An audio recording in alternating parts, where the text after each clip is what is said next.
just have, you guys know that you should always.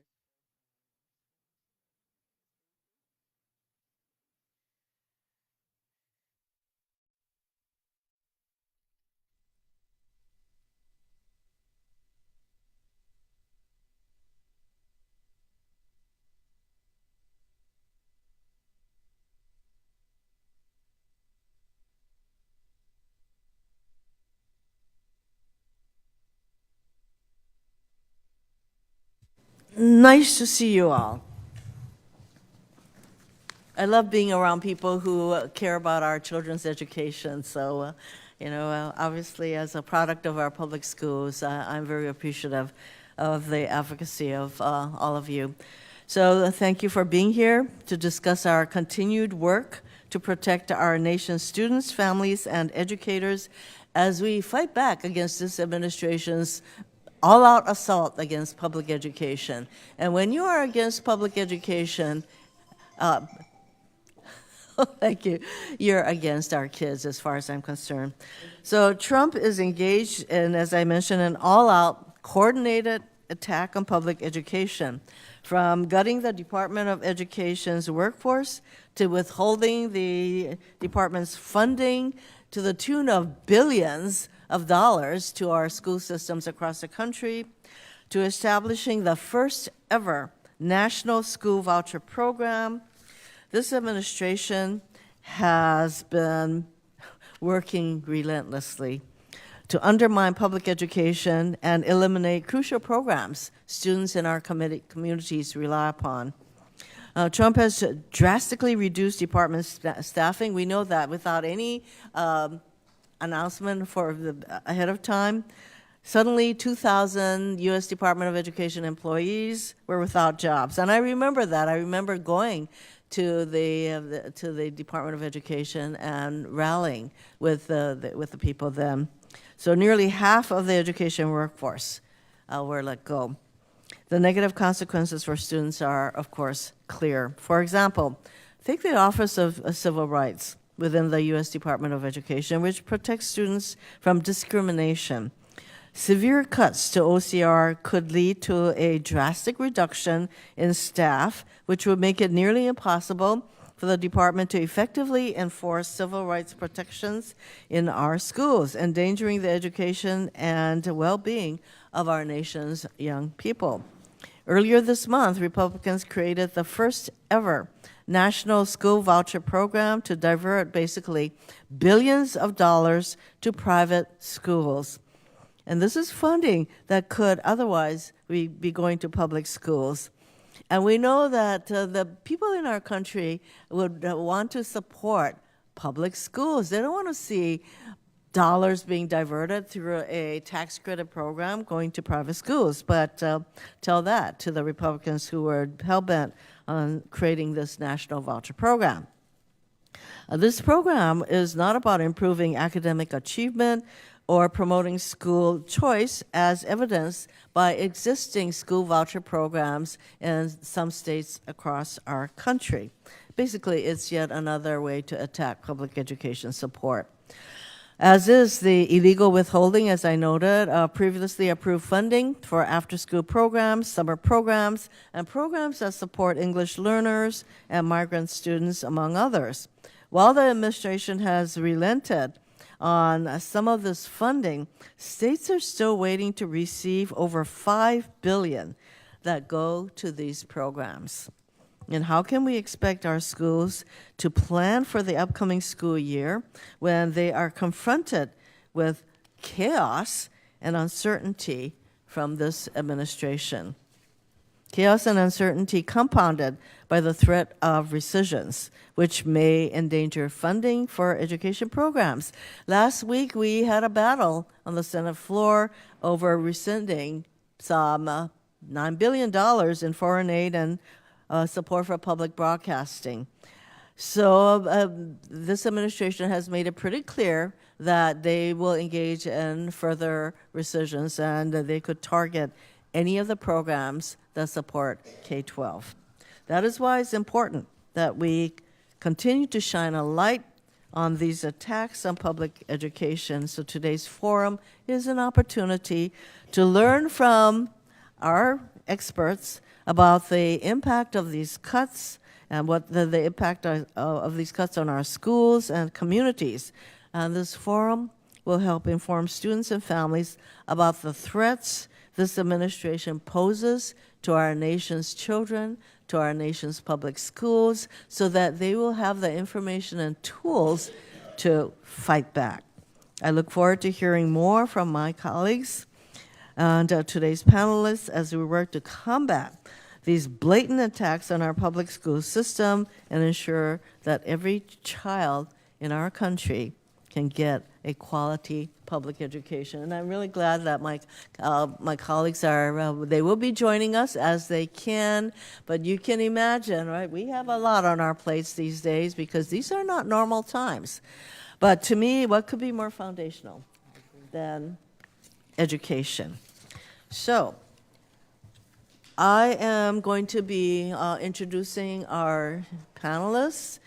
And I know that Randy Weingarten is coming, so I'll just start with her. Ms. Weingarten is an American labor leader, attorney, and educator. I think a lot of us are very familiar and know Randy well. She also happens to be the president of the American Federation of Teachers. And as such, she has been among those leading the charge against the Trump administration's all-out attacks on public education in the United States. And she has been a great partner on these issues. She has been an advocate for many years. Next is Princess Moss from the National Education Association. Ms. Moss is the vice president of NEA, which, along with AFT, has also been leading the charge against this administration's attacks on public education. And NEA, which is the largest union, right, in the country. You have, what, 3 million members? That is a potent force. So NEA has been another great partner on these issues, and Princess comes from Louisa County, Virginia, where you still work as an elementary school music teacher. Welcome. Next, we have Denise Fort from Ed Trust. Ms. Fort is the president and CEO of Ed Trust, a national nonprofit working to advance equity in education for students of color and students from low-income backgrounds. She previously served on the House Education and Workforce Committee, including while I was a member there. In fact, I was a member of that committee for the 6 years. Pardon me? I was too. Oh, there you go, see? There you go. So I served on that committee for the whole time that I served in the House. And Ms. Ford was also with the Department of Education. I really appreciate all the work that you and your team have done to raise concerns about the administration's attacks on public education, including on school vouchers. Welcome. And next we have Aaron Dorkin from NSLA. Mr. Dorkin is the CEO of the National Summer Learning Association, a national nonprofit working to ensure students in every community has access to summer learning experiences regardless of income. In recent weeks, he has been touring the country to hear from programs around the United States on the importance of these kinds of programs. So I look forward to learning more about what he has heard and learned. Welcome, Mr. Dorkin. Finally, we have Jackie Rodriguez from NCLD. Dr. Rodriguez is the CEO of the National Center for Learning Disabilities, a national nonprofit advocating for policies, research, and resources for the 15 million Americans with learning disabilities. I appreciate all the important work NCLD does every day to advocate for students with learning disabilities and their families. Welcome, Dr. Rodriguez. So, Dr. Rodriguez, we are going to start from you, and I think you all know that if you can spend about 5 minutes with your statements, that would be great. So we'll start with you. Thank you, Senator Hirono. Thank you for the invitation to be a witness for the Spotlight Forum. As Senator Hirono mentioned, my name is Jackie Rodriguez, and I am the CEO of the National Center for Learning Disabilities, We are a nearly 50-year-old not-for-profit organization that focuses on policy and advocacy, research and innovation, and programming for individuals with learning disabilities, their families, their educators, and their employers. I've been a member of the special education professional community for my entire career, the past 2 decades, experiences as a public school special education teacher, as well as a faculty member at William & Mary in the School of Education, and most recently leading the national organization on behalf of kids with LD. Today, it's important for me to highlight what some of the recent attacks in our public education system mean for the disability community. Communities are already feeling the consequences of the illegal withholding of nearly $7 billion in funds from the U.S. Department of Education and the Office of Management and Budget, which are impacting more than 55 million students, as well as 1.2 million adult learners, many of whom have disabilities. This funding delay is sabotaging student learning, educator preparedness, and essential services, causing heavy impacts on those students with disabilities. A recent survey of superintendents found that 3/4, or 3 out of every 4 districts, will eliminate academic services, included targeted literacy and math coaches. To educators, this isn't a delay, it's a breach of public trust. This is forcing schools to make tough choices about how they now have to reallocate funding. At the very time they're withholding funds to public schools, this administration signed a reconciliation bill into law with an uncapped tax credit for private school tuition. This program will drain billions in potential revenue for public education and massively finance private schools that do not have to abide by the Individuals with Disabilities Education Act, IDEA, our nation's cornerstone special education law, which provides protections and rights to over 7.5 million children with disabilities. Private schools can and do discriminate against students with disabilities. They do so in both admission standards and disciplinary practices. For most students with disabilities, voucher programs are essentially not real choice. They are exclusion, dressed up as opportunity. Public schools, on the other hand, have to serve all students. This tax credit marks a seismic shift. Federal policy now favors private school access over fully funding the IDEA. 50 years ago, Congress promised to fund IDEA at 40% of the average per pupil expenditures. Currently, however, the federal contribution is nearly 10%. It is deeply distressing that some members of Congress are so willing to open up our federal pocketbook for this private school voucher program, but not to support the provision of a free and appropriate public education in public schools, where, as a reminder, greater than 90% of students with disabilities attend. Once again, this deepens inequity, does not expand opportunity. The President's budget proposal to slash funding for the Department of Education by 15% will deepen federal disinvestments in education if enacted. It proposes block granting funding for IDEA as well as the Elementary and Secondary Education Act programs, which would be a devastating impact on the progress students with disabilities have made. IDEA has had strong bipartisan support since the first version of the bill was passed nearly 50 years ago in 1975. The disability community is flabbergasted to have to reckon with congressional leaders who want to erode that progress we fought for decades to achieve. We strongly urge Congress to fund all parts of IDEA in fiscal year 26, including technical assistance and special education workforce development. I was a personal recipient of IDEA Part D funds, without which I would not have been able to receive my doctorate in special education. I then contributed to strengthening the teacher workforce by supporting the preparation of future special educators, general educators who are in inclusive environments, and even law school students focused on policy and advocacy. Also at risk because of these proposals to block grant are IDEA-funded technical assistance centers and parent training information centers, both of which provide guidance and resources for families and educators. As bipartisan former ed officials pointed out in their recent letter to Congress, condemning the block granting, 37 states currently still need help meeting IDEA requirements. Cutting technical assistance is like taking away the map during the storm. The president's budget proposal also takes direct hits to evidence-based innovation, especially in education and special education.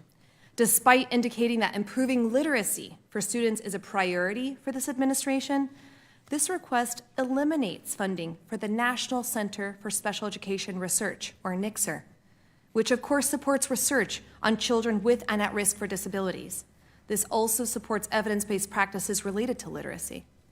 A recent national poll found that 87% of voters say improving services for students with learning disabilities is a valuable area for the federal government to support education R&D. And yet, this administration and some members of Congress are defunding that very education research. Further, we're deeply alarmed by the rapid pace at which this administration implemented mass layoffs and directives to dismantle the U.S. Department of Education. This will severely hamper the department's ability to do its essential functions, including safeguarding the civil rights of students with disabilities. Nearly 6,400 cases of disability-related discrimination were resolved last year by OCR. Importantly, OCR also examines whether instances of this discrimination are larger patterns within a particular school or district, for example, with seclusion and restraint of children. The lifeline for students with disabilities facing discrimination has now been cut. Who will do that work? For over 50 years, Section 504 of the Rehabilitation Act and IDEA have transformed education for millions of students with disabilities. Without federal oversight, we risk sliding back to a time when disability meant denial, not support. Thank you, Senator Hirono, for hosting the important Spotlight Forum.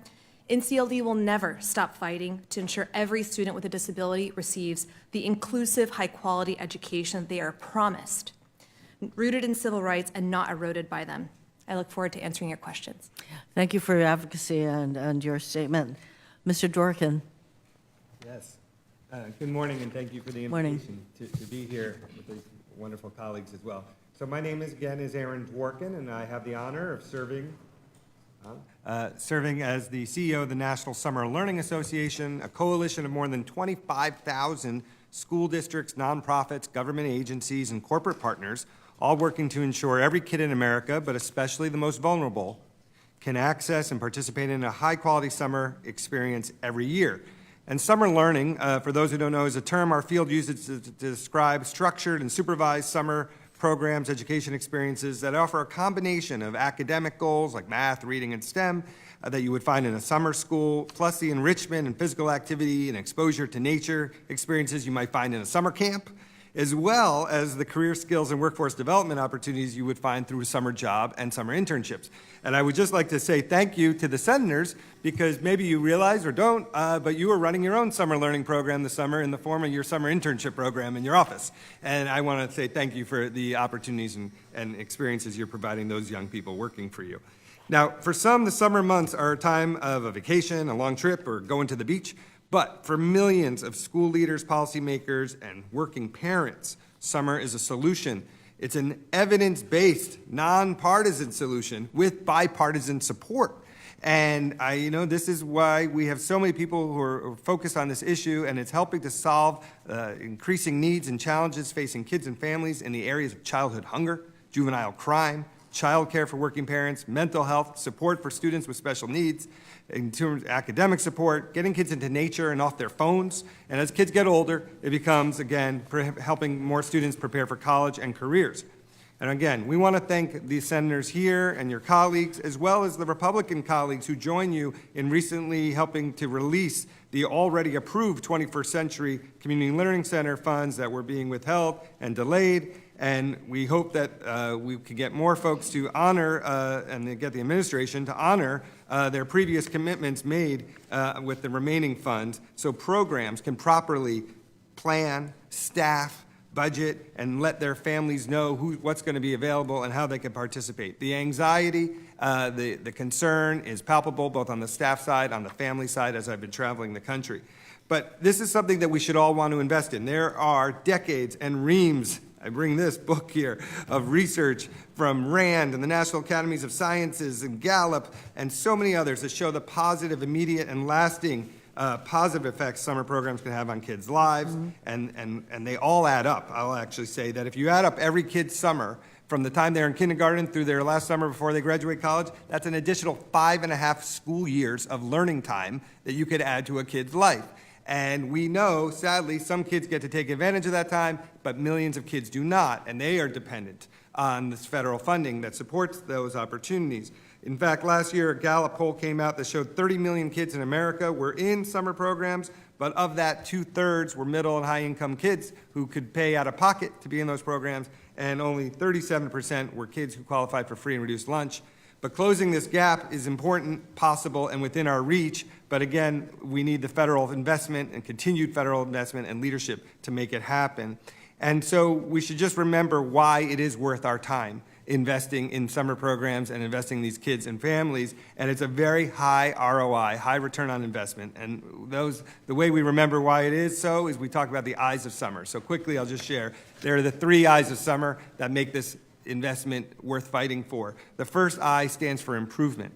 So every summer program helps kids get better at school and math and reading, and we have lots of examples.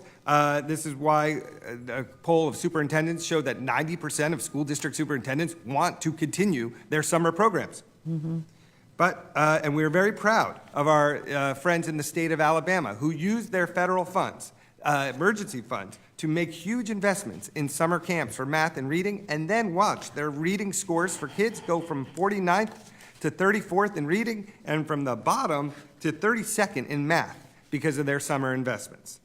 But the improvement's not just for kids, it's for adults as well. Every summer program doubles up as a form of staff training, and it's a way of professional development. And so there are programs like in Minnesota, Generation Teach, Breakthrough Collaborative, where they are summer programs for kids, but they are doubly recruiting and training and preparing new teachers for the workforce.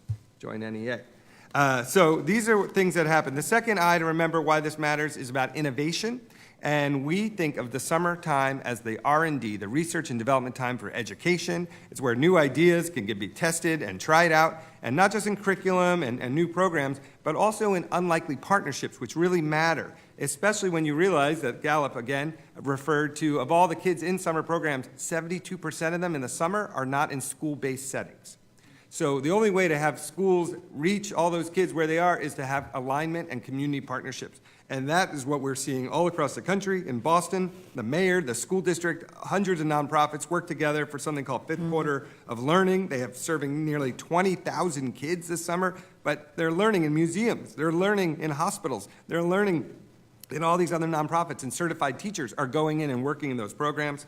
We also see programs that do partner with sometimes parochial schools and private schools, but to serve public school students on their campuses and colleges, and like the Pueo program in Punahou in Hawaii is an example where public school students are benefiting from a partnership like that. And then in rural communities, we have summer camps that are teaming up with school districts to reach rural kids. So there are all these partnerships. Again, it's your federal funds and investment that make these partnerships and programs possible. And the final I that makes all this work so important to us is about impact.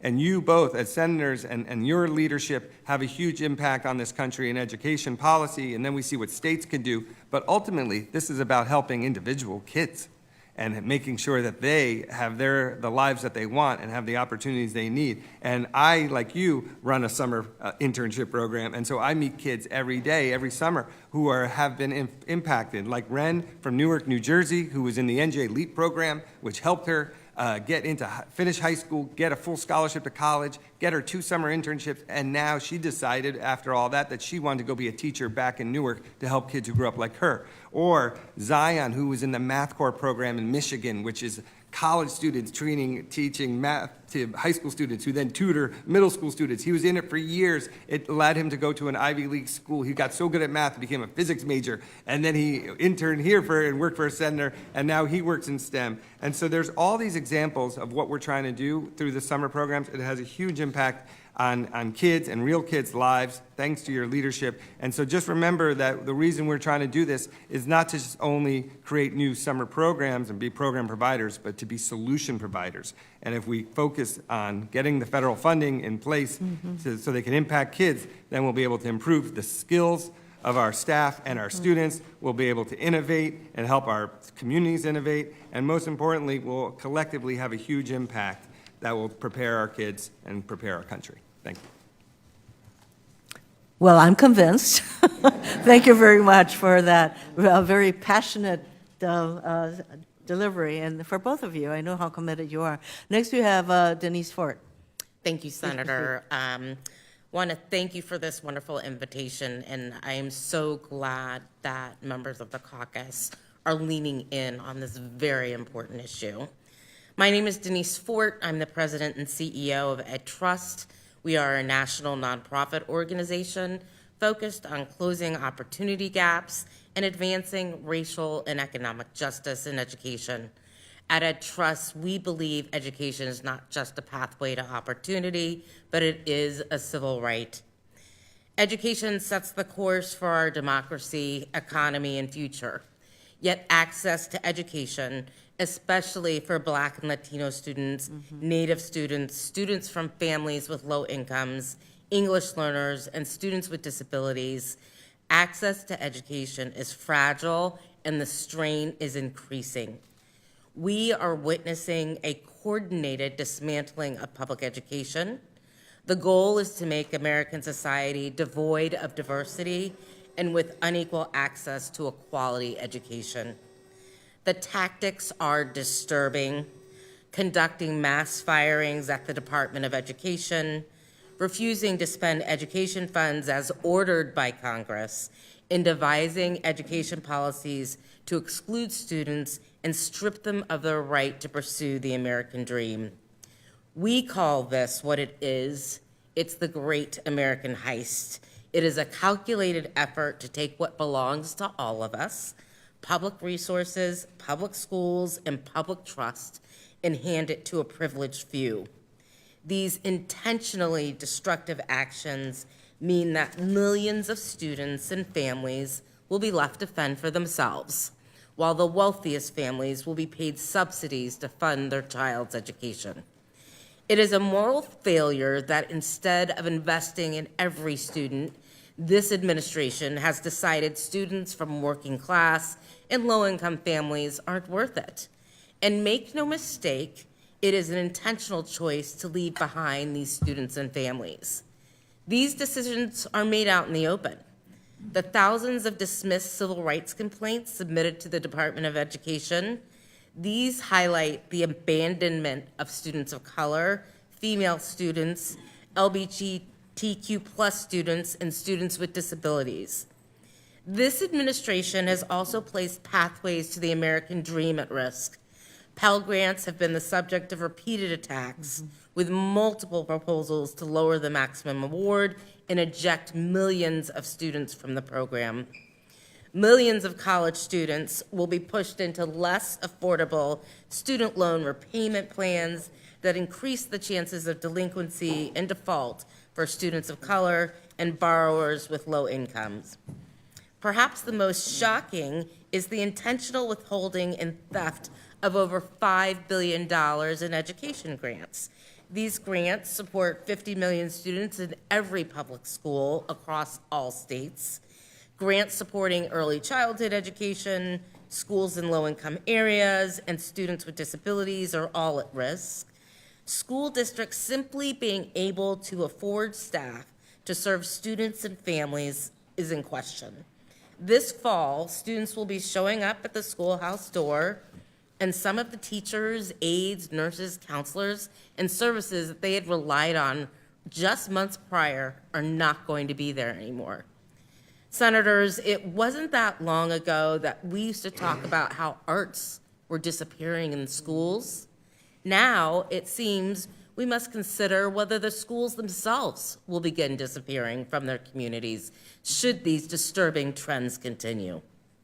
Much of this destruction is coupled with the creation of a wasteful and permanent, uncapped, one-to-one tax credit for vouchers for wealthy families to continue sending their children to private and religious schools while draining funds from public resources.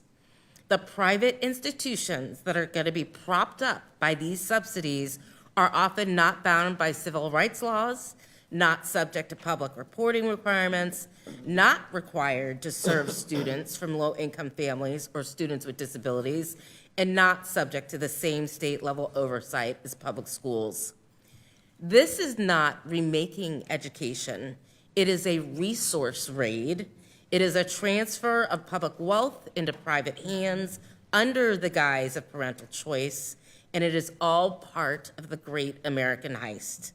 We at Ed Trust, along with our many partners, we stand ready to fight for the future of public education and articulate a vision where investments are increased, civil rights are protected, privatization is rejected, and opportunities are expanded for students of color and from low-income backgrounds at every level in every zip code.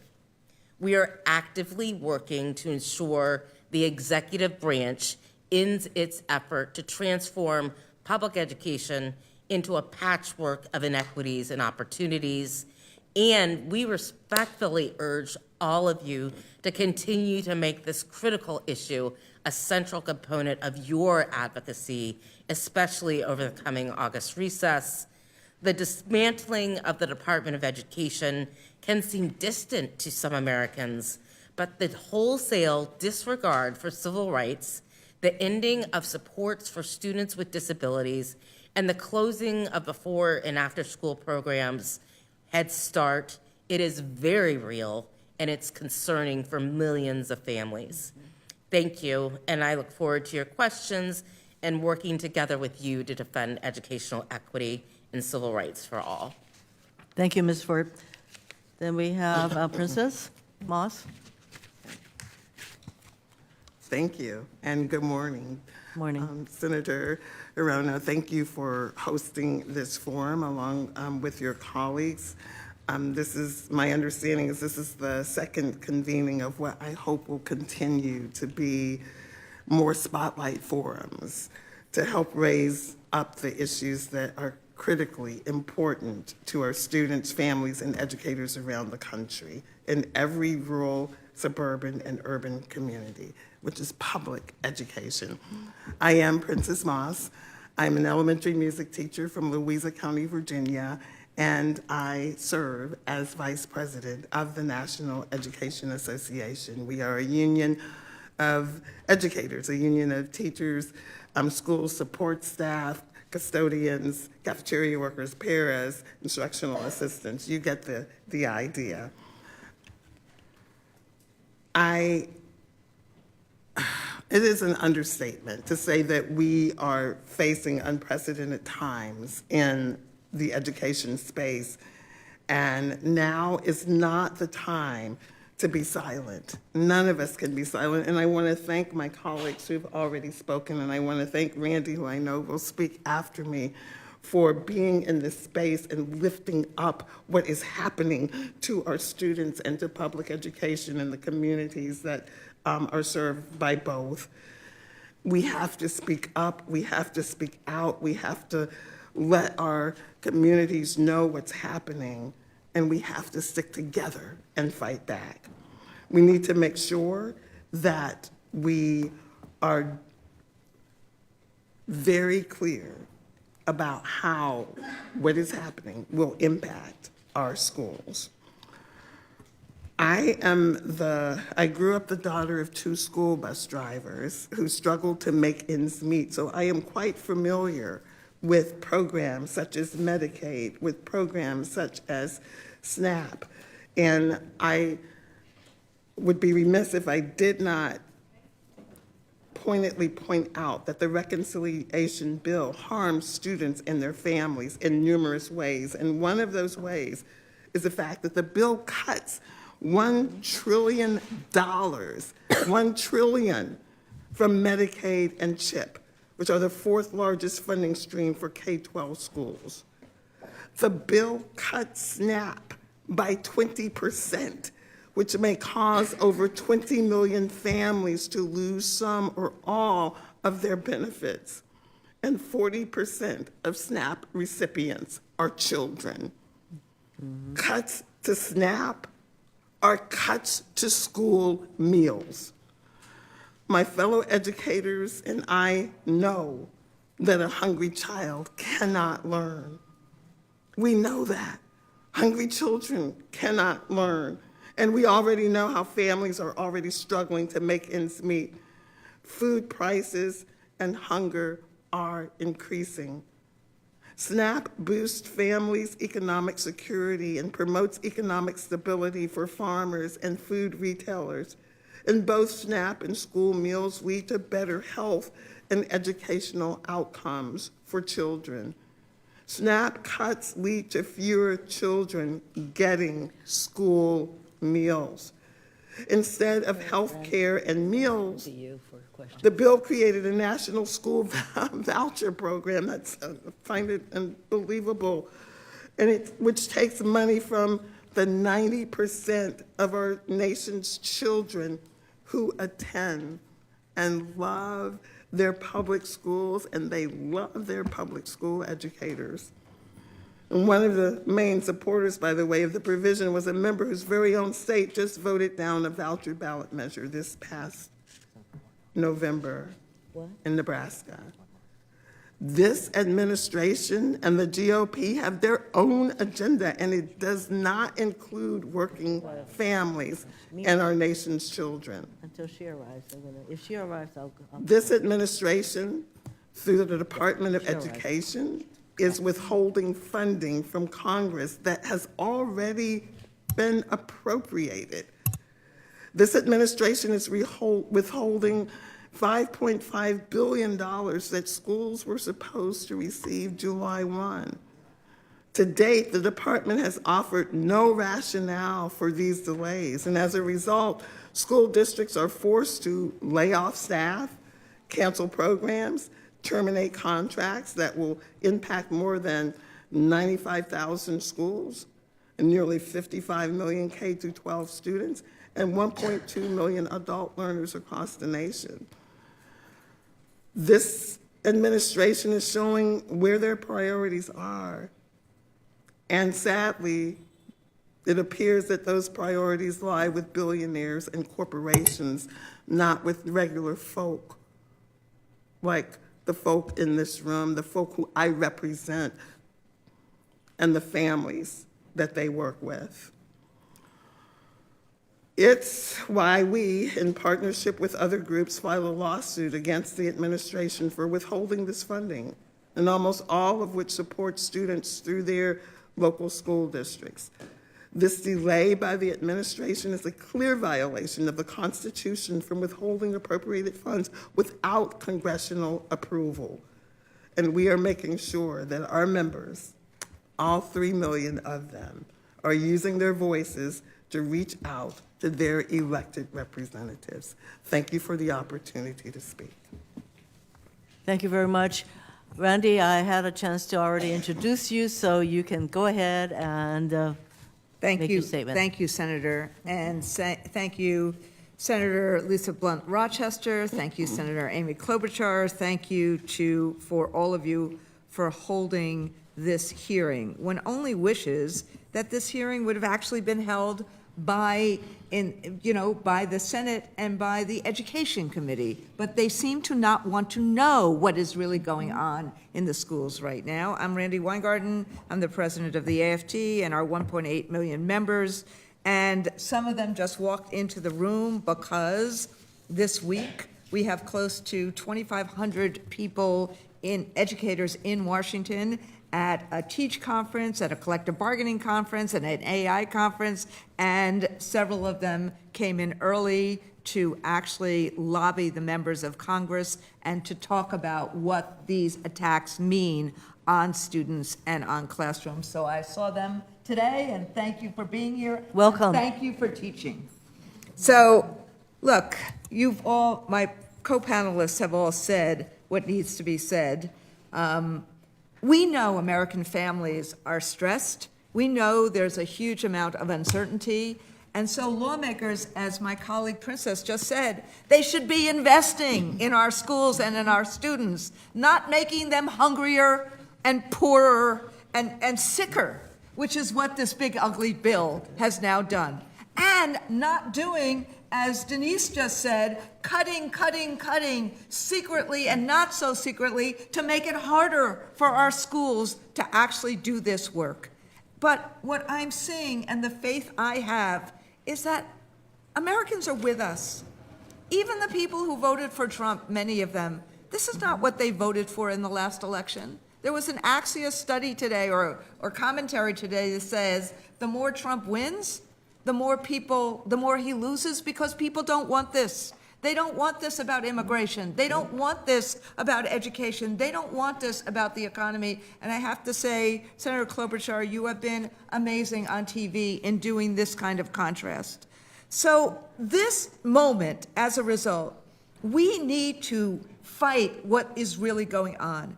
Princess, I just heard Princess say it, 2025 has been unprecedented. And this is an administration that doesn't actually care whether schools are, run by districts or run by states. They are abandoning public education. You see that in any number of ways. How dare they take the monies that you appropriated, that schools need right now as schools start in the next 2 weeks, taking it away from summer school, from after school, from kids that need English language acquisition. How dare they do that? How come we have to constantly go in and sue them and sue them and sue them to get things that you already appropriated? So that is my point.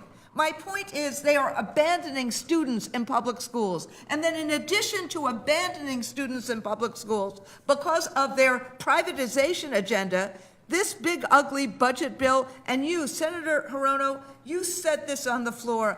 I watched you do this. You got 3 senators from the Republican side to vote with you. That big, ugly bill goes for the jugular. It includes, as Denise said, this nationwide voucher program, which is an unprecedented, an uncapped tax credit that will hurt public students in public schools and could cost taxpayers more than $50 billion a year, more than double what we have fought for years to get the federal government to do for kids with disabilities and kids who are poor. And why? To keep on doing this transfer of wealth from the poor to the rich, when our responsibility is how we help a generation of students have the promise of America. So the last things I just really want to say is we can all talk so much about what is taken from us. What we need to do, even as we're doing this, is we need to not just fight back, but to imagine a bold vision for our public schools and a better life for working people, and to fight for that. So the last minute or two, I just want to say the vision that we will be releasing on Friday, which is basically thinking about the things we know that work. Literacy, wrapping services around schools, project-based instruction, putting them together, scaling and resourcing them, because we know if we can create schools, public schools around the country that are welcoming and safe, relevant and engaging, where we are not hiding from AI, but we are using it, where we are actually ensuring that the educators in the world, in the country, actually know what they're doing with AI. That's why we are starting this National Institute. As Trump and others are trying to deny you the right to regulate it, as they are trying to erase history from AI, we are trying to do these several things. Wrapping services around schools, really engaging in project-based instruction, doing everything we can in literacy with programs around that because we know what parents and educators want is safe and welcoming schools that are relevant and engaging, and that is what we will keep on fighting. Public education is a public resource. It is what we need to do to create an enduring democracy and opportunity and dignity for all, and we will not stop fighting for it. Thank you. Well, I couldn't have said it better than all of you, but of course, we know what a fighter Randy is, so thank you very much. All of you make me want to stand up and go, yay. Okay, so we're in the midst of voting, but before I leave briefly to go and vote, I'm going to turn to Senator Blunt Rochester for her questions. Or did you want to? No, I want to go with you first. Well, first of all, thank you, Senator Hirono, for holding this incredible and important and timely spotlight hearing. The whole point to me is to shine a spotlight on what is really happening. I think it is really important to highlight, thank you also to your members, the educators, the ones that are around the room. One of the things that you shared with us, Randy, earlier this year is that we need to make sure that you know that we are fighting for you, that we are here for you. And that is because on the back of your shirt it says protect our kids. Yes. Because ultimately that's what it's about. I want to start off by asking a question really of you, Dr. Rodriguez. You know, to me, we started our hearing yesterday. We had, in the Help Committee, we had a subcommittee hearing on education. And it was held on K-12 education. And for me, it was really important to push back on our Republican colleagues and the efforts to privatize rather than prioritize our students' future. I'm going to say that again. Prioritize versus privatize our students' future. And from this administration's illegal withholding of billions of dollars in funds meant to support student success, to attempts to dismantle the only federal agency that is focused on education, to students' civil rights, to attacking student achievement. There is a lot to talk about today in this hearing, and I want to thank each and every one of the panelists for the fight that you have, and I also want to thank you for thinking about what the future looks like, because it isn't just about this fight today, it's about what the future looks like as well. So I want to start with you, Dr. Rodriguez, and making sure that our education system works for students with disabilities is one of my top priorities, and you've spent your career fighting for just that. Can you share with us why a robust public school system is so critical for students with disabilities and how recent attacks and actions by the Trump administration will hurt students? Absolutely. So I think it's important to reiterate for the public and for our audience that 90% or more of students in this country attend public schools, the preponderance of which are students with disabilities in those public schools. I want to mention also that private schools in particular do not have an obligation, nor do they pretend to protect the civil rights of students with disabilities. So for that reason, the preponderance of students with disabilities are in public education.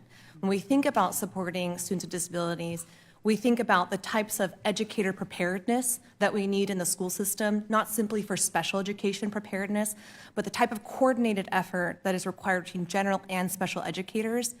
Our organization, of course, represents the largest constituency of students with disabilities, those with learning disabilities, of whom 80% of their time is spent in the general education classroom.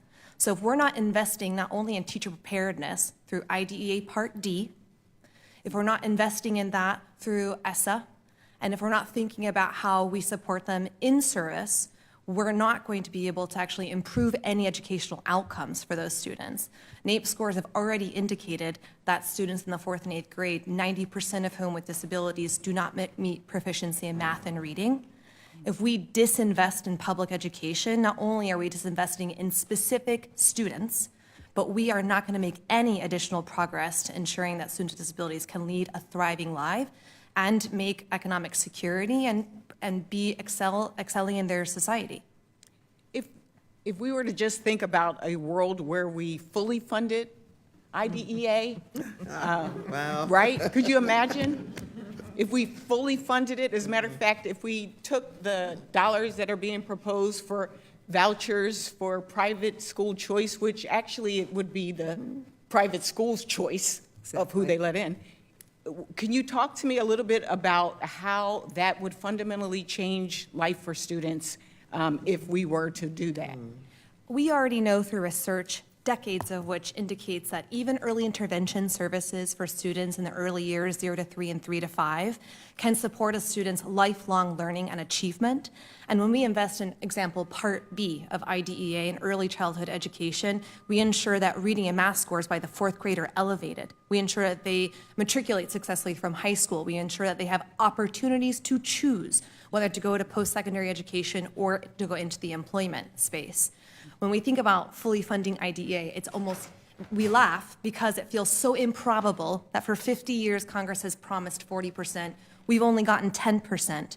And as Randy mentioned, ITEP has already indicated that if we had just half of voucher proponents give to the voucher program, the sponsored program, we would fully fund IDEA. 100% of funds would go into it. We would be talking about changing student trajectories for multiple generations if we were able to do that.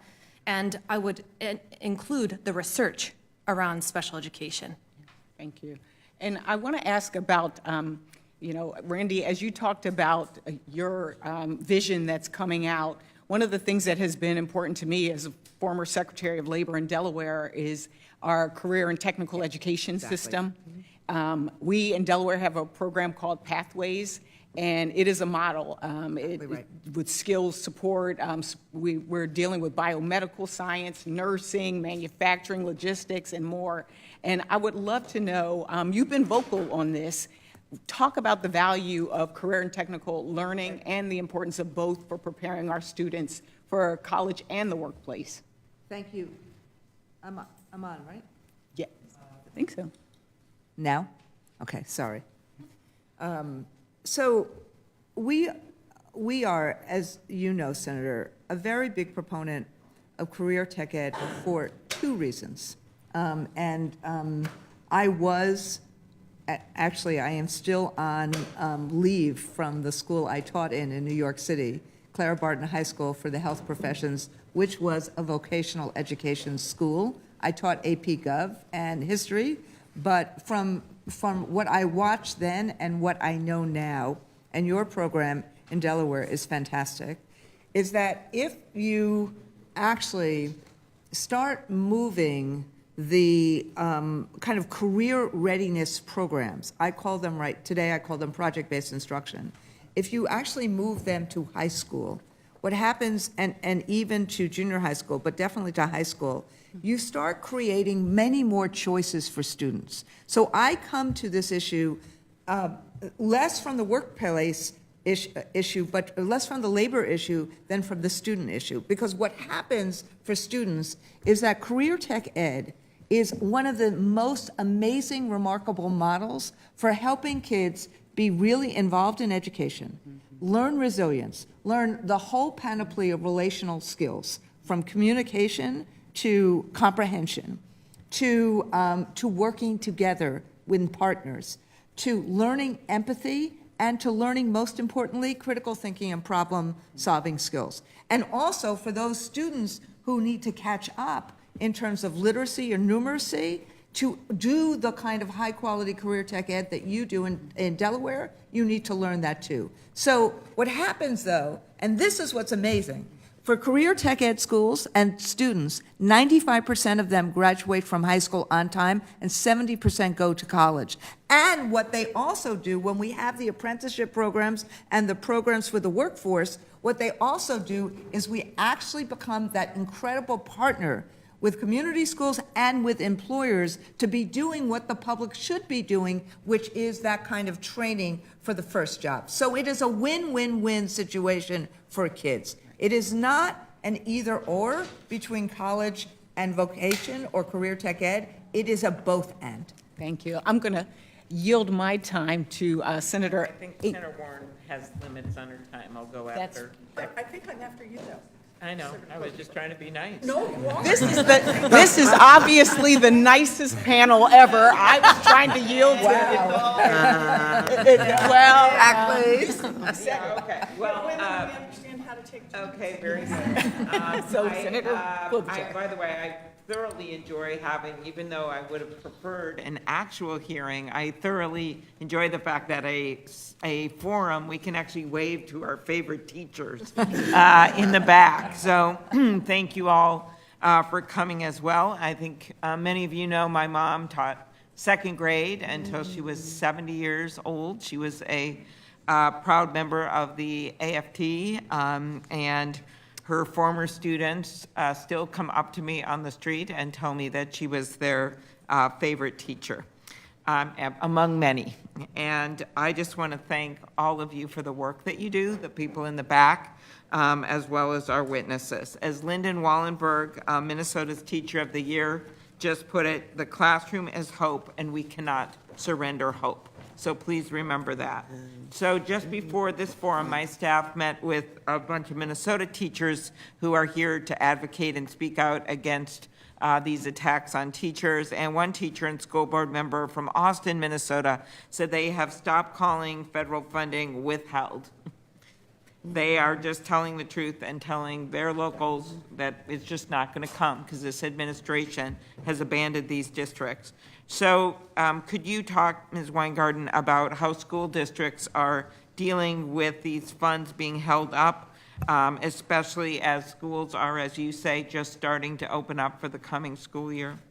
It is, think about it this way, Senator. In our worst recessions, when all of a sudden, when say in 2008 or in New York City in the 1970s, these cuts compared to the magnitude of those cuts.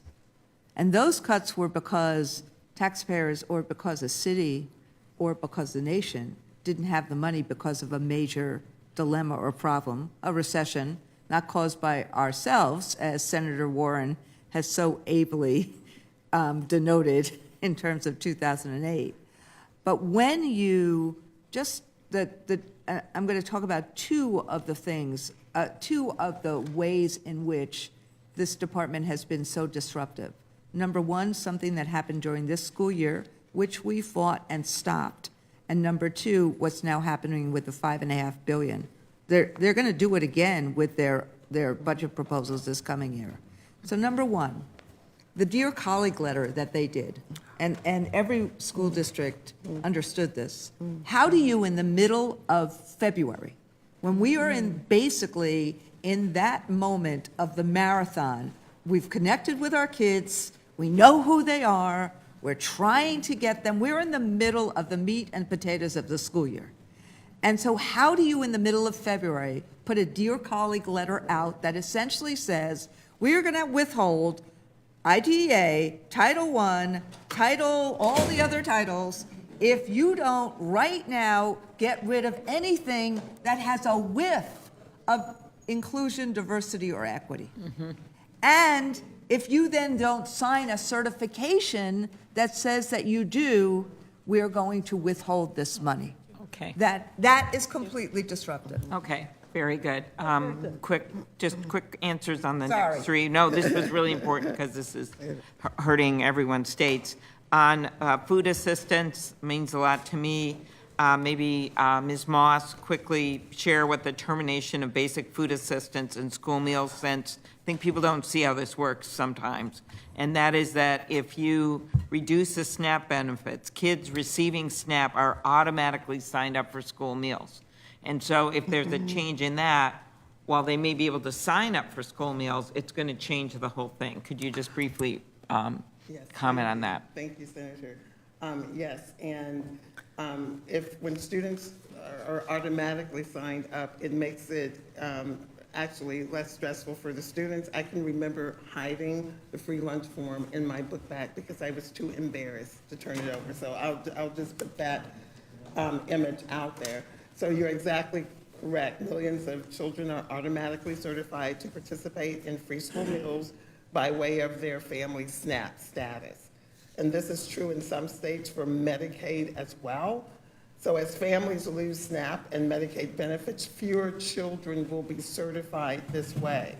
Students in schools will be forced back into an inefficient individual verification process that puts increased administrative burdens on schools already struggling with staffing shortages, and will mean that students will fall through the cracks when faced with complex applications. So not only will it put the burden on the school for increased staffing, it also puts the stress on the students and their families as well. Okay, very good.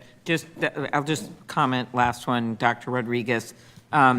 So one of our first grants that was canceled was to a renowned Catholic college in Minnesota, which I would describe as not exactly radical, and it was for training of special education teachers. They fought back very publicly. They got their funding reinstated, but I just want my colleagues to know and everyone to know that the administration is now threatening to cut funding for these kinds of crucial grant program, and what a problem it will be for kids with disabilities. And with that, I Definitely. note that we have broken the glass ceiling, and Senator Welch is now here. We have 1 minute. But I think going that next. Senator Warren was. Yes, I- you're right, think that's exactly. right. Yeah. So thank you, and as always, Senator Klobuchar has just teed up perfectly the issues I'd like to talk about. President Trump and Secretary McMahon are working as fast and as hard as they can to dismantle the Department of Education. I started out as a special ed teacher, and so today I'd like to focus on the impact of their efforts on our children with disabilities. The Education Department's Office of Civil Rights, which everyone calls the OCR, is responsible for protecting students who face discrimination in school. It is a lifeline for kids with disabilities. About half of all OCR complaints involve students with disabilities, but Trump has fired over half of OCR staff and shut down 7 out of the 12 regional offices, including our Boston office. That has real consequences. I'll tell one short story, and that is G. G has an intellectual disability, and she was allegedly locked in a padded room at her school over and over again, despite not posing a danger to herself or to others. Her mom filed a complaint with OCR, and then the Trump administration fired the lawyer who is assigned to G's case. And now they've got no one to help them there. And that's just one family's story. Gutting the Department of Education threatens our school kids everywhere. So, Dr. Rodriguez, you are a nationally recognized advocate for students with disabilities. Thank you for your lifetime of work. How many K through 12 public school students were left without a dedicated civil rights investigator thanks to Trump's cuts at the Education Department? If we looked at the amount of cuts from OCR's offices, I would argue that 60,000 public schools and over 30 million K-12 students, according to the National Center for Education Statistics. Good. So 60,000 public schools and about 30 million K-12 students, according to the National Center for Education Statistics. 6,400 cases, as I mentioned in my previous testimony, were resolved last year for the Office of Civil Rights. That is by and large the preponderance of referrals to OCR, their disability discrimination cases. And it would be improbable, if not impossible, for OCR to resolve those types of numbers this year with half of the staff disproportionately impacted. So that's staggering. No country should treat their children like this. Secretary McMahon claims, and I want to read you what she says, that she will, quote, make sure that our students with special needs are taken care of, end quote, while she fires the people who are responsible for looking out for them. With half the staff it used to have, OCR is now dismissing civil rights complaints at an unusually high rate, and that means families that are reaching out to OCR for help are getting denied that help more and more often. The Trump administration's response to this is to claim that this is just because they are streamlining the case review process. Dr. Rodriguez, do you think the Trump administration is telling the full story about what's happening with these civil rights complaints? Is this just a matter of streamlining procedures, or is something else going on here? In my professional opinion, I can't imagine that to be the case. There's a difference between resolving cases and dismissing them entirely. From March 11th, as I recall, through June 27th, there was an unheard of amount of dismissals from OCR, almost 30% more cases than in the previous year, which was around 3,000. And with half the staff at OCR dismissing more than 30% of the cases they received, seems improbable they had what we would consider a rigorous and thoughtful approach to investigation. And the biggest concern is that investigations may be individual per the student that's referred, but they are oftentimes red herring for a larger systemic issue. And these can be patterns of either discrimination or abuse within schools and school systems that we really need to investigate thoroughly to ensure that other students are also not being impacted. All right. That's a very important point. You know, there's a real cost to the Trump administration's actions, whether a family's case is dismissed outright or even significantly delayed. Remember G's story. G's mom has cut her time in school down to 2 hours a day while she waits for the Office of Civil Rights. And by dismantling the Department of Education, Trump is effectively taking these kids out of school and punishing them by making certain they don't have access to an education.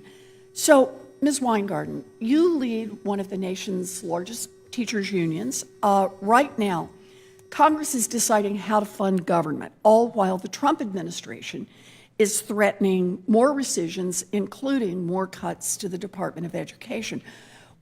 Here we are in Congress. What do you think Congress should be doing to make things right for students with disabilities? So I think that what you're doing today is very important. First off, I think what you're doing today, and also Senator telling G's story, is absolutely imperative. Because I think what happens with, so that's number one, because what happens with the American people is that since the Department of Education does not run any schools, it's really, it is about an education oversight agency that is protecting civil rights, and by giving the funding that it does in IDA, in rural funding, in Title I, in so many of the other titles, it was an opportunity engine. So I think it's really important to put a face on these cuts and to make it clear what the effect is going to be on students. That's number one. And number two, I think you have to do what all of you did, frankly, during the debate in terms of the big ugly. You were able to communicate to the American people just how the effects of these actions. And sometimes even when we lose, which is terrible to lose, sometimes losing a battle doesn't mean losing the war. And I think that we need to be clear, like at the beginning of this school year, I think all of us need to actually show and demonstrate what these cuts are doing to make things harder. I'll say one more thing, which is, in some ways, because teachers try to MacGyver everything, because they try to make everything work, they will do everything in their power to try to obviate the cuts. And so that is, but that's who we are, and that's who we will always be. So I think really telling these stories, lifting them up, being in schools, and also making sure that teachers and paraprofessionals and parents in classrooms are there as the choir is very important. Right. Thank you. It is disgraceful that Donald Trump is trying to cut support for public education, and particularly to cut support for our children with disabilities. Let's be clear.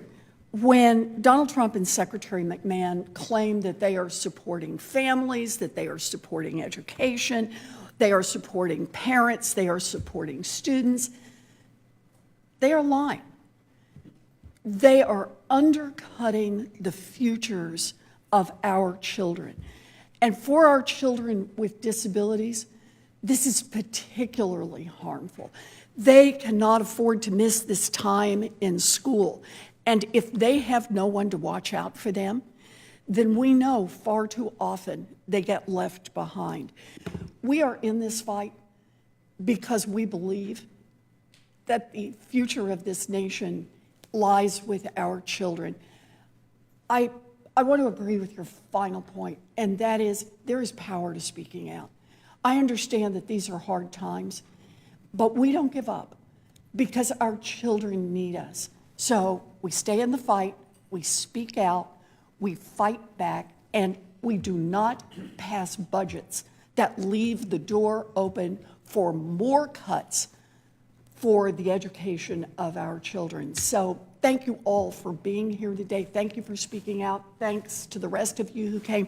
And thank you, Senator Hirono, for holding this hearing. Thank you, Senator Warren. You're next, Senator Watt. Senator Warren, and thank you, Mazie. Really appreciate you all being here. It's pretty astonishing that we're having a discussion about cutting education at the K-12 level. I mean, what's so powerful for all of us on the path to becoming senators or leaders in the education movement is our own community, where the biggest and most important mobilizing force is the parental concern about the well-being of the educational opportunities for their kids. It's what we all care the most about, even if we have debates about how best to do it, what the curriculum should be. That commitment that folks have to their communities and how things center around the schools is incredible. And I love what you said, Ms. Weingarten, about this is who we are. Teachers, it's amazing. I remember walking through New York City one time, it was years ago, and this school had signs up, and basically that was when there was no supplies, and teachers were having to, and that's hard to do because you got to pay your bills at the end of the month. But it's incredible, incredibly inspiring, the motivation that gets folks to use their extraordinary talents to go into education, so I'm expressing my gratitude. And the other astonishment is that with all this so-called one big beautiful bill, it's really turning your back on the most important thing that our kids need, and that's a good education. I mean, getting rid of the Department of Education without dealing with the functions that have to be addressed is just a way of saying education is not important. And what kind of country does that? Because obviously a confident country faces the challenges that we have in education. They're significant, but we don't pretend they don't exist by just zeroing out. So that's my 2 cents here, but I really, really admire you guys. One of the things I want to ask you, Mr. Dworkin, after-school programs, we've got 11,000 kids in Vermont in them. They're a godsend for parents and for kids. So tell me a little bit about that. Sure. Thank you. Thank you, Senator, for your focus and your leadership and your focus on that question. Yeah, after-school summer programs, broadly referred to as the out-of-school time, for working parents. You know, where can you go at 3 o'clock? You can't leave your job to go get those kids. Plus, your kids need a meal. They need to be safe. They need to have a chance to get extra tutoring. They need a chance to get physical activity, find mentors, and do activities that... Like time to be kids. To be kids, things that might not have time to be fit into our very jam-packed, important curriculum during the day. So, you know, if you want to start a podcasting career, you might learn that in an after-school program. You won't get to that maybe in your English class. So those are things that when we ask kids every day in this country, what do you want to be when you grow up? After school and summer programs, give them a chance to find out those answers. No, exactly. They get some focused attention. Exactly. That makes them feel like they're worthwhile, getting confidence. Ms. Rodriguez, double blow here with what's going on. I mean, in addition to cutting back on educational opportunities for kids with disabilities, Medicaid is on the chopping block. And I'm so astonished, and I know this is everyday experience for you, when I meet parents of a severely disabled child and the capacity they have to love that child and fight for that child, make sure that person gets everything they can be the best person. And tell me about how folks are feeling about the threat to Medicaid. I'm as astonished as you are. I think the public does not realize that Medicaid, as of 1988, became a reimbursable part of the public school system. So Medicaid doesn't just provide health services for all students in schools who receive the Medicaid support, but also it is reimbursable for school support services like therapy, for school counseling, for behavioral supports, for adapted physical education, for example. Those types of personnel in schools don't just support the singular student, they support every kid in the entire school system, which is why Medicaid right now is the 4th largest revenue stream for public schools. Wow. There is not a single superintendent in this country or principal who is not very concerned about how they're going to braid together their budget for the forthcoming school year, recognizing how Medicaid cuts are going to inhibit and impact academic services as well as support services for every kid. Well, thank you for that. I just want to, again, end by thanking each and every one of you. We do have to speak out. The reality is that the harm that's being done by this legislation is bipartisan infliction of pain. Mm-hmm. It's not as though this is a red state, blue state deal. This is like parents, kids in every district in the country. And what we have to do is just make clear what is happening, because it doesn't matter who you voted for. You don't want your kid to be shortchanged, and that's what's happening here. Exactly. So thank you very much. And Mazie, thank you so much. Randy, did you have to leave soon? You know what, I just want to say before I call on Senator Schiff, that the idea of mobilizing our country, for all of you, as you are hearing from your constituents, I mean, do you think that the American people are aware of the danger to public education posed by this administration? That this is an all-out fight for public education support, because the billions of dollars that the federal government puts into our public schools can all be taken away. Do you think that the American people are aware of it? And if so, you know, when I get to my questions, I want you guys to think about what we're going to do about this. But meantime, thank you, Senator Schiff. Calling you. Senator Hirono, thank you for being such a fearless champion of education.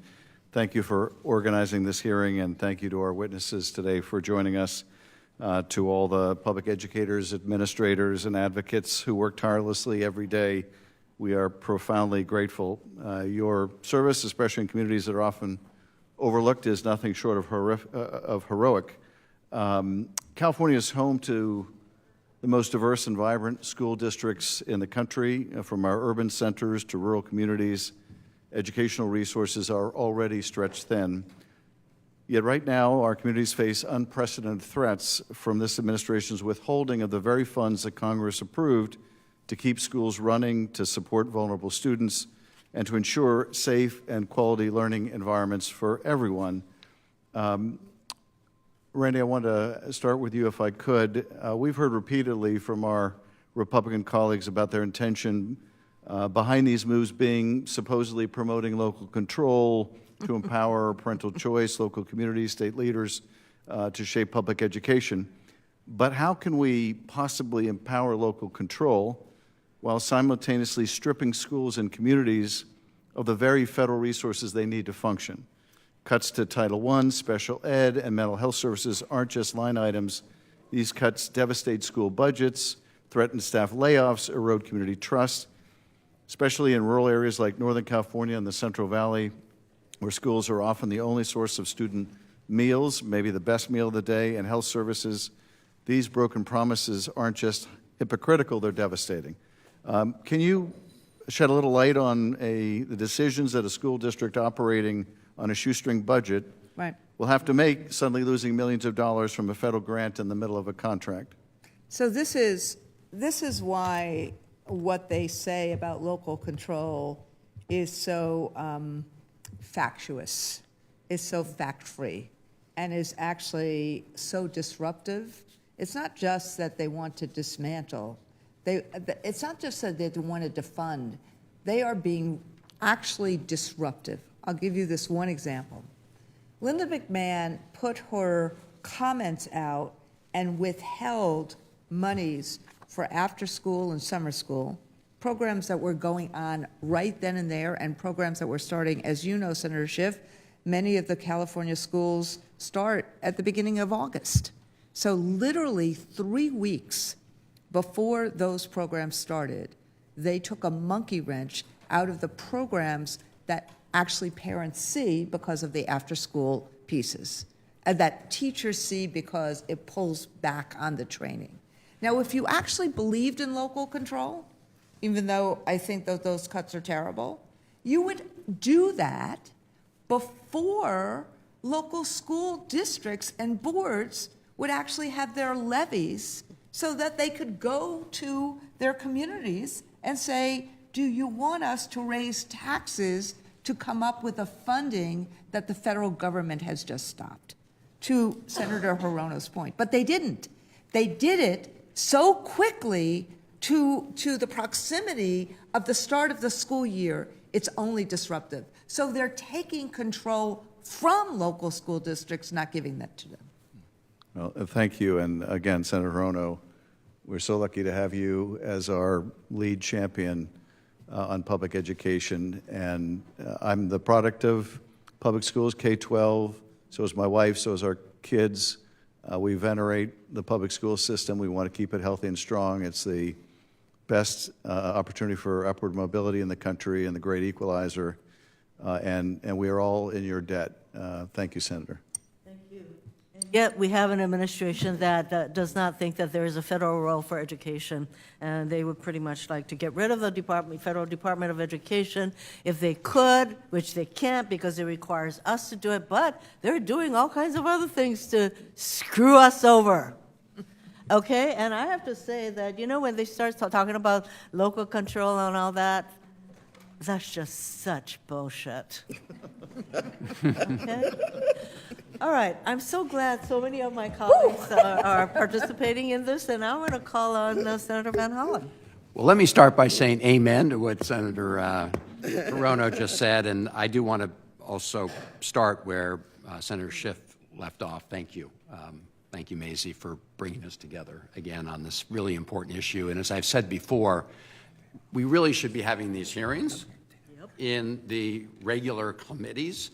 You would hope that people would want to know what the harm they're doing is before they act to do the harm. But unfortunately, what we've seen from this administration and frankly from Republicans in Congress has been the opposite, just plunging ahead without recognizing the harm or not caring about the harm being done. So thank all of you also for being, you know, part of the whistleblowers here. And your response, Ms. Weingarten, to Senator Schiff's question really opened up a broader issue because you mentioned a specific program that local schools have been counting on to get the funds on time. Yeah. And as we witness these layoffs at the Department of Education, as we witness all these changes, there's that program and then there are many others. And so the sheer uncertainty of the situation has got to be creating all sorts of chaos. Maybe you and Ms. Moss could give a couple more examples of that, because when you're expecting money and it doesn't show up, obviously this creates chaos. I'll give you two more examples. I mean, Dr. Rodriguez and Mr. Dworkin and Ms. Fort and Princess, my dear ally and comrade or colleague, also can give humans examples. Well, let me do two. Community schools, which is a really important program if you actually want to create a safe and welcoming environment. They zero out the funding for community schools. It's been zeroed out in this coming budget. and the way in which they did it, and what they've done to current grantee holders, many districts, is they basically have said, we are reviewing all your grants, and we are particularly reviewing it to see if there's any traces of social emotional learning, trauma, or equity, which were things that had to be in the grant. So it's a gotcha that's going to mean that those things are going to be zeroed out. Career Tech Ed, which we were talking about before with Senator Blunt Rochester. This is something that I watched Linda McMahon at her hearing say she was really involved in. First off, they want to give it to the Labor Department without any education. The Perkins grants are really important as an education grant. They have really helped create and jumpstart so much of this project-based instruction. They are cutting it. And not only are they cutting it, they are abdicating responsibility for any of it. So the kind of programs that are absolutely essential in schools, they are just basically, it's not simply the people at the Department of Education. What the Department of Education really does is it actually executes these programs that go right to kids in schools, the majority of which are red states. So they're essentially going to say, oh, see, public education doesn't work. Yeah. Right. And if I could add, can you think about creating your family budget and not knowing whether or not you were going to have the income that you were counting on for that budget? That's what withholding does. And for some of our communities, Randy mentioned red states, and I immediately think about rural communities. The impact to rural communities is going to be significant. So, because maybe larger communities may have, school districts may have reserves, and many of our rural communities, that does not exist. So right now, our educators are thinking about what has to be cut, what staffing is going to have to be cut, what supports for students will have to be cut, perhaps even coursework because of this. If I could just thank you for that. And I know that the issue of special education was covered already. I want to thank all of you who've been supporting our legislation for full funding for special ed, along with the Keep Our Pact Act, which would also provide full funding for Title I. That's the direction we should be going, not the other way. And I just want to close, maybe Ms. Fort, you're the best person on this question. You know, Ms. Weingarten just mentioned they want public education to fail. And so it's not coincidental that they're combining these cuts and disruption to public education with their plan to create more diversion of public funds to private schools. Could you talk a little bit more about this sort of double whammy that they're putting on public education? Yeah, thank you so much for that question. And you are absolutely right. It is a double whammy. What we are seeing is just a wholesale dismantling and disruption of the public education system. And with this new national voucher scheme, which is exactly what it is, that's really about making sure that students from wealthier families who had already been participating in private schooling will have access to even more public dollars. It also moves public dollars out of the public system, which has already been under attack and underfunded, whether it's special education, Title I, CTE, all of the education programs that we have been funding for the past 20 years have never fully met the needs of the students who really need it. So we are seeing a wholesale dismantling, a double whammy, as you put it, and it is what we are seeing in many states right now is they're budget busters, whether it's Arizona that originally thought they were going to be able to keep the dollars spent in private schools at a certain cap. That's not happening, and we're going to see that in other states as well.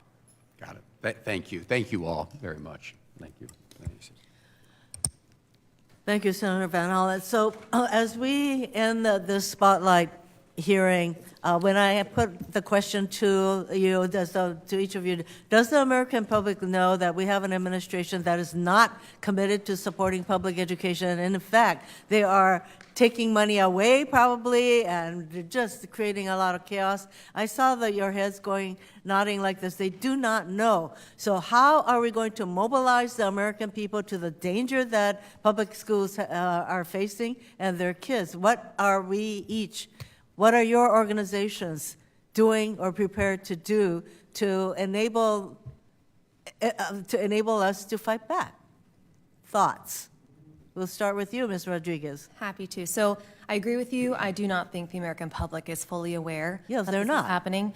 And I think the concern is the contradiction between the rhetoric of empty promises and what is fact. The fact is monies are depleting from the public school system and moving into private school systems where civil liberties are not intact, and the public is unaware of that. So NCLD as an organization has collaborated with every single person on this panel and every organization in our coalition to send out action alerts. And most of our organizations have these on our websites. We'd encourage everybody in America to go to the websites to subscribe to the action alerts so that you can pre-populate this verbiage to your congressional leaders. And I would really encourage educators specifically, teachers and superintendents, principals and state leaders, to make their voices heard to those in the pipeline so that people are aware that this is not something that the public wants, that's obvious from Gallup polls, but it's also something that educators can't subscribe to because they can't do their job without the funding associated. So all of you have social media platforms, right, for your organizations. So part of what I think that we all should do more of is the communication piece. You know, when I look at any issue, there are four lines of action that we can focus on with regard to any issue confronting us. One is communication. All of you have an ability to communicate with your constituents, your members, and I think we can do a heck of a lot better job of communicating to people what is happening so as to inform them, mobilize them.